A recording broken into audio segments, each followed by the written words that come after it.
Welcome to wishful ಅಡುಗೆ ಮನೆ. ನೋಡಿ, ಇವತ್ತು ಮೂಲಂಗಿನ ತೊಗೊಂಡಿದ್ದೀನಿ. ಮೂಲಂಗಿಯಿಂದ ಒಂದು ಸೂಪರ್ ಆಗಿರೋ ರೆಸಿಪಿನ ಮಾಡೋಣ. ಮೊದಲು ಮೂಲಂಗಿಲಿರೋ ಎಲೆಗಳನ್ನೆಲ್ಲ ತಕ್ಕೊಳ್ಳೋಣ. ಮೂಲಂಗಿ ಅಂದರೆ ಮೂಗು ಮುರಿಯೋರೆ ಜಾಸ್ತಿ. ತುಂಬ ಟೇಸ್ಟಿಯಾಗಿ ಮಾಡಿಕೊಟ್ಟಾಗ ಎಲ್ರಿಗೂ ಖುಷಿಯಾಗುತ್ತೆ, ಅಷ್ಟು ಟೇಸ್ಟಿಯಾಗಿರುತ್ತೆ. ಎಲ್ಲ ಮೂಲಂಗಿನೂ ಎಲೆಗಳನ್ನ ಮುರ್ಕೊಂಡು ನೀಟಾಗಿ ವಾಶ್ ಮಾಡ್ಕೊಂಡು ಬರ್ತೀನಿ. ನೋಡಿ, ಮೂಲಂಗಿನ ತೊಳ್ಕೊಂಡು ಸಿಪ್ಪೆನ ತಕ್ಕೊಳ್ಳೋಣ. ನೋಡಿ, ಮೇಲ್ಗಡೆ ಸಿಪ್ಪೆ ನಮಗಿದ್ರ ಅವಶ್ಯಕತೆ ಇಲ್ಲ. ಸೊ ಸಿಪ್ಪೆನ ತಕ್ಕೊಂಡು ಎಲ್ಲದನ್ನು ಇದೇ ಥರ ನೀಟಾಗಿ ಸಿಪ್ಪೆನ ತಕ್ಕೋಬೇಕು. ನೋಡಿ, ಎಲ್ಲದು ಸಿಪ್ಪೆ ಈ ಥರ ತಕ್ಕೊಂಡು ಆದಮೇಲೆ ಇನ್ನೊಂದು ಸರಿ ಇದನ್ನು ತೊಳ್ಕೊಂಡು ಬರ್ತೀನಿ. ನೋಡಿ, ಒಂದು ಸರಿ ತೊಳೆದಾದ್ಮೇಲೆ ಹಿಂದೆ ಭಾಗನ ತಕ್ಕೊಳ್ಳೋಣ. ಹಿಂದೆ ಮುಂದೆ ಭಾಗ ಎರಡನ್ನು ನೀಟಾಗಿ ತಕ್ಕೋಬೇಕು. ಕೆಲವರಿಗೆ ಮೂಲಂಗಿ ತುಂಬ ಇಷ್ಟ ಆಗುತ್ತೆ, ಕೆಲವ್ರಿಗೆ ಇಷ್ಟ ಆಗಲ್ಲ. ಯಾರಿಗಿಷ್ಟ ಇಲ್ಲ, ನಿಮ್ಮನೇಲಿ ಮೂಲಂಗಿಯಿಂದ ಯಾವ ರೆಸಿಪಿ ಮಾಡ್ತೀರಾ ಅಂತ ಕೂಡ ಕಮೆಂಟ್ ಮೂಲಕ ತಿಳಿಸೋದನ್ನು ಮರಿಬೇಡಿ. ನೋಡಿ, ತಕ್ಕೊಂಡಿದ್ದೀವಲ್ಲ, ಇವಾಗ ಇದನ್ನು ನೋಡಿ ಈ ಥರ ದಪ್ಪದ ತುರಿಯೋದಿರುತ್ತಲ್ಲ, ಅದರಲ್ಲಿ ನಾನು ತುರ್ಕೋತಾ ಇದ್ದೀನಿ. ನೋಡಿ,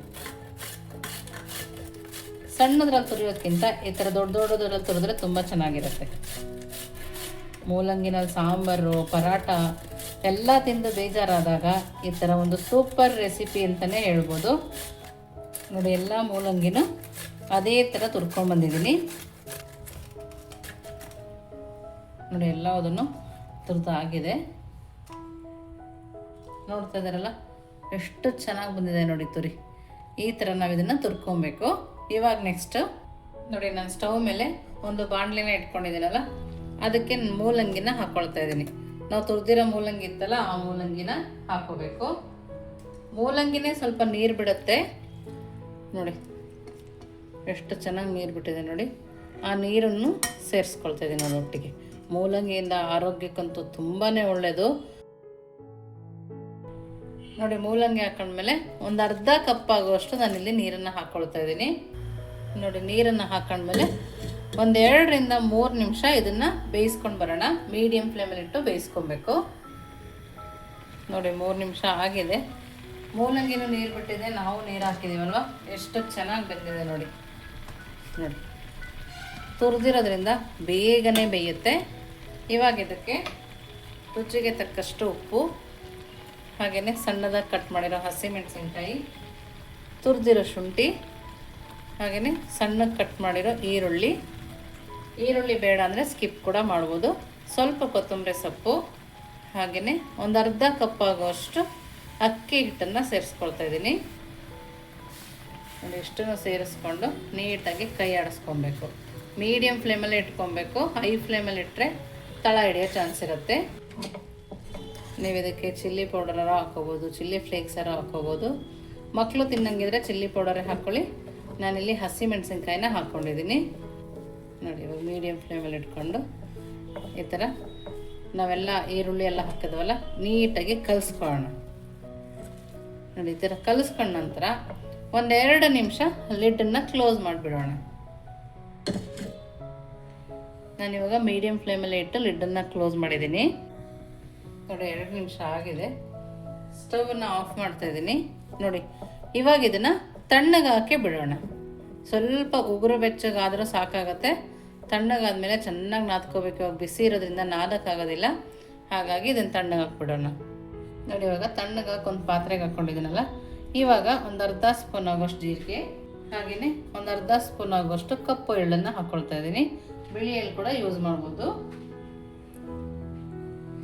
ಕೈನ ಸ್ವಲ್ಪ ತೇವ ಮಾಡಿಕೊಂಡು ಈ ಟೈಮಲ್ಲಿ ಕೂಡ ನಾದ್ಕೋಬೋದು. ನೋಡಿ, ತುಂಬಾ ಬಿಸಿ ಇದೆ. ಇನ್ನು ಈ ಥರ ಎಲ್ಲ ಮಿಕ್ಸ್ ಆಗೋ ಥರ ನಾದ್ಕೊಂಡ್ರೆ ಸಾಕಾಗತ್ತೆ.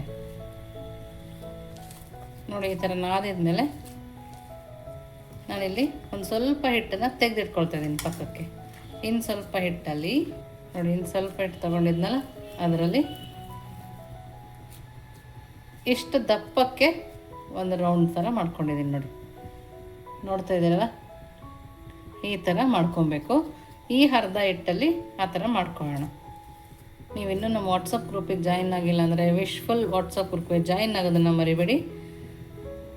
ನಿಮ್ಗೆ ಯಾವ್ದಾದ್ರು ರೆಸಿಪೀಸ್ ಬೇಕಿದ್ದರೆ ಆ ವಾಟ್ಸಪ್ ಮೂಲಕ ನೀವು ತಿಳ್ಕೊಬೋದು. ನೋಡಿ, ಪಕ್ಕದಲ್ಲಿ ಎಣ್ಣೆ ಕೂಡ ಬಿಸಿ ಇಟ್ಕೊಂಡಿದ್ದೀನಿ. ನೋಡಿ, ನಾವು ಅರ್ಧ ಹಿಟ್ಟಲ್ಲಿ ಈ ಥರ ಮಾಡ್ಕೊಂಡಿದ್ದೀನಿ. ಇದನ್ನ ಇವಾಗ ಎಣ್ಣೆ ಚೆನ್ನಾಗಿ ಕಾದಿದೆಯಲ್ಲ, ಇವಾಗ ಇದರೊಳಗಡೆ ಹಾಕೋಣ. ಒಂದೇ ಹಿಟ್ಟಲ್ಲಿ ನಾವು 2 ರೆಸಿಪಿನ ಮಾಡ್ಕೊಬೋದು. ಮಕ್ಕಳು ಬರೋಕ್ಕೆ ಮುಂಚೆ ಈ ಥರ ಮಾಡಿಟ್ರೆ 10 ನಿಮಿಷದಲ್ಲಿ ಖಾಲಿ ಮಾಡ್ತಾರೆ. ಮೂಲಂಗಿಯಿಂದ ಮಾಡಿದ್ದೀವಿ ಅಂತಲೂ ಗೊತ್ತಾಗಲ್ಲ. ತುಂಬ ಅಂದರೆ ತುಂಬಾ ಚೆನ್ನಾಗಿರುತ್ತೆ.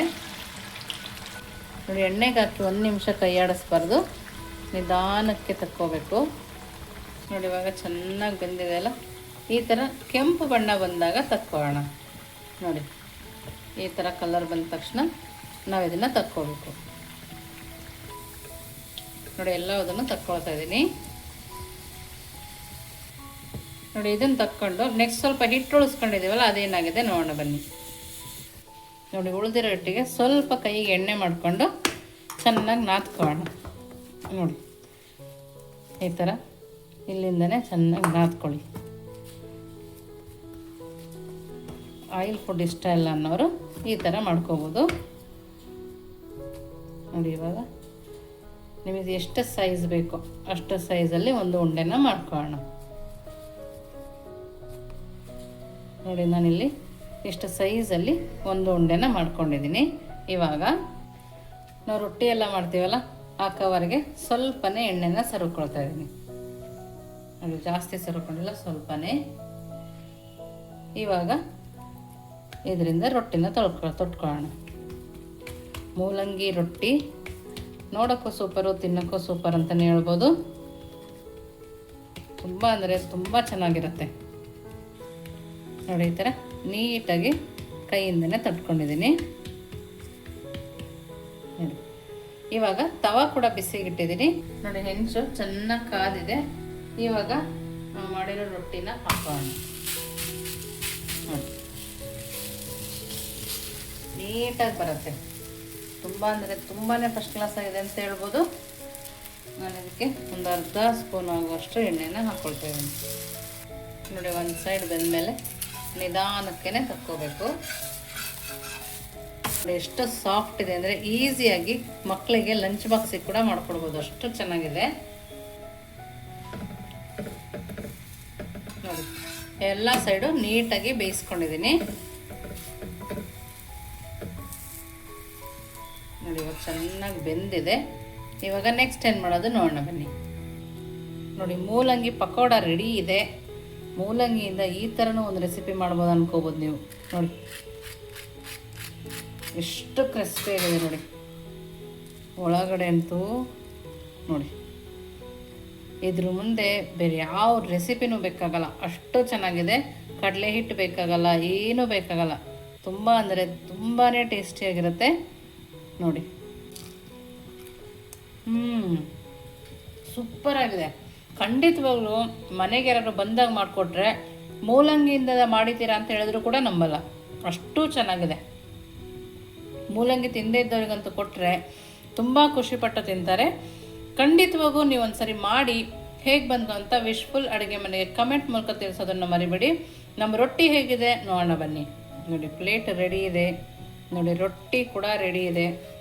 ಬಿಸಿ ಬಿಸಿ ರೊಟ್ಟಿ, ಮೂಲಂಗಿ ಅಕ್ಕಿ ರೊಟ್ಟಿ ಅಂದರೆ ಯಾರು ಕೂಡ ನಂಬಲ್ಲ.